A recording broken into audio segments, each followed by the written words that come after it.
Hello, my name is Ross Clark, the Mindful Coach, and today we're going to look at anger management in the context of mindfulness. We're only going to be dealing with basics, so it'll be a short little introduction to it, but it will give the basic underpinning, which is the most important.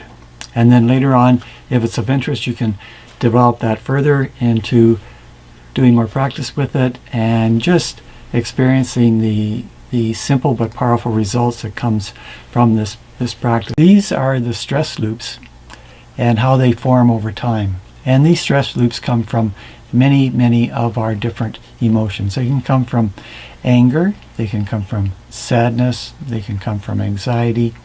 So it's whatever we learn here today in this, we can also apply it to other emotions. So the next is, what do we do with it? Well, what we do is we redirect some of our attention into the posture of the body.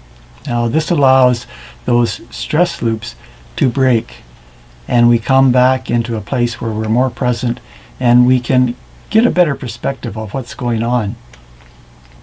So the grounding, whenever we do some grounding, and we'll invite you to do a bit of grounding right now, the practice is called stopping and dropping. So we have an intention.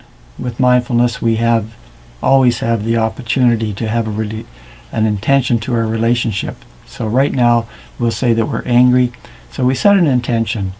May I become grounded.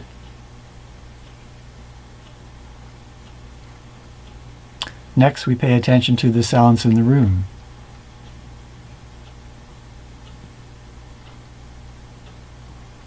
And then we can direct some of our attention to the posture of the body.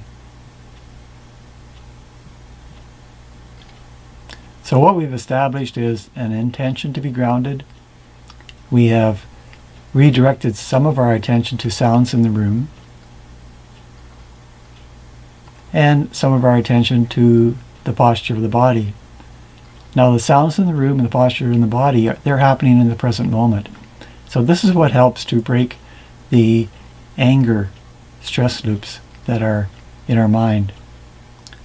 So now we'll proceed. Oftentimes we don't realize that we are angry. So we might walk around with our hands clenched for hours and not know that we're angry, there's something bothering us. So in order to affect change, we have to recognize what's there. So we first inquire, is there anger in me? Am I really angry? Am I hurt? So if we do have anger, we have recognized it, that it's there. So now we move to the next stage. The next stage is releasing anger. And what we do for releasing the anger, if we struggle against it and don't accept that it's there, it's going to be there wanting attention. So whenever we accept there is anger in me, there's nothing really wrong with feeling anger. It is a human emotion. And may my anger be well. So we haven't tried to change it, but we have acknowledged it. We have accepted that this is my anger. It doesn't belong to Bill. This is my anger. So the next step is to reduce the anger. Now, what happened earlier in my day probably will happen again. And so this is an opportunity for me to reflect on, what is it I believe about this? Do I believe that Bill should act in a certain way? So I can reflect on that. Is that true that Bill should act in a certain way? Is it really true? Bill is Bill. People are people. Is it reasonable to think that people won't act differently? Am I hurt? Yeah. What needs to be understood?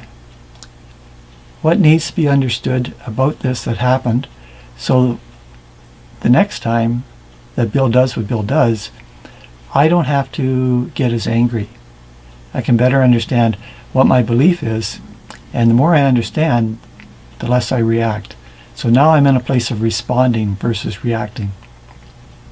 So in summary, we have briefly looked at how to manage anger with mindfulness through the 3 steps of recognizing it, accepting it, and understanding it. So mindfulness, nothing to get right. This is a natural process that we have, and we don't have to get it right, and that's the beauty of mindfulness training. We are our own best friend. So thank you for your interest, and if you find these videos helpful, please subscribe and we'll produce more. Thank you.